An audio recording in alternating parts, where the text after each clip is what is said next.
I've got nothing but good memories. Served on the board twice.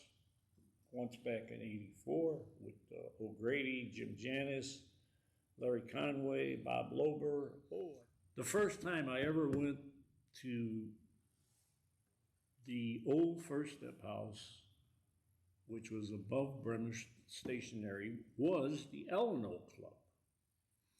And my original sponsor that I called, the downtown office, he came to my house in 12 Step, took me to a meeting, and I have to say, probably early 61, 62, 63, 1961, 62, 63. And it was the Eleanor Club. And it was an open meeting with one speaker and chairs, speaker at the front. I went to a lot of meetings at the First Step House above Bremer's.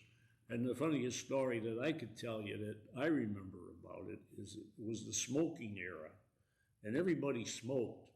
And if you didn't smoke, you didn't have to, if you did smoke, you didn't have to buy cigarettes. All you had to do was go into that room and inhale, because the smoke was like unbelievable. And we had little windows in the front, you know, the little square ones, and we would keep those open. And then we had in the kitchen, we had installed a big fan with a belt, a pulley. And I'll tell you what, when you turned that fan on and those windows were open, you could see that smoke. And if you had a toupee, you better hold on, because that fan was so powerful.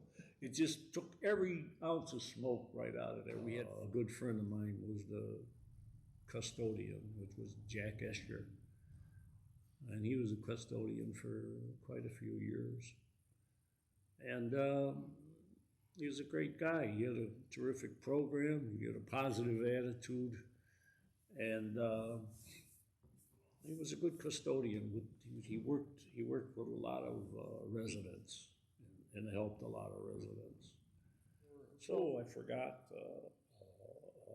Lester, Jack Lester. He's another great guy, wonderful guy, wonderful guy. He was just a story of how wonderful he was, and he was always giving. He would always giving. There was a gentleman that a lot of people know and remember. His name was Billy Rose, and he was a cab driver. And he had a challenged daughter that was challenged. And one day at a meeting, he said, he said, I'm driving a cab and I'm saving some money. I want to take my daughter to Disney World. And he said, and I just can't afford to do it right now.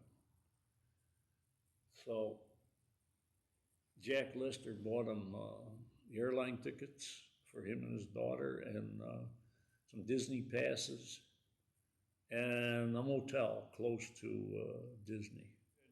The characters that came into the house, and we had one guy that I literally loved. His name was Steve Britton, and he was a pretty low bottom drunk, and he got straight, and he couldn't give back enough.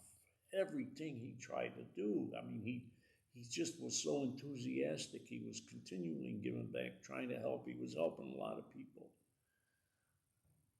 And he decided to pick up a drink. And he died. And that was really sad. And that's the really sad part for me, is when you see them come in hurting, and they make it, and they get it, and they're sober, and they feel good, and they have gratitude. And then they decide to pick up a drink, and then we lose them. That's sad. That's sad. And I've seen it happen, well, more than I wish to. But as long as I'm hanging around, I'll probably continue to see it. And but the good story, I mean, there's so many good stories. I mean, I could, go on with the new guys, and this is a program of anonymity, but you can go on and name a bunch of guys that I've seen come into the program and get sober and stay sober and stay grateful, and that's a joy for me, and I hope it never ends. Every time I remember people's first AA meetings, and then I see them a couple years down the road, and I remember people coming here and becoming a resident, and I was here their first day. They came here and became a resident, and then they go on to become board members and grateful members, and try to give back continuously. That's the joy of the whole program. Watching that, I mean, the joy of this house is seeing that happen, and I've seen it happen. And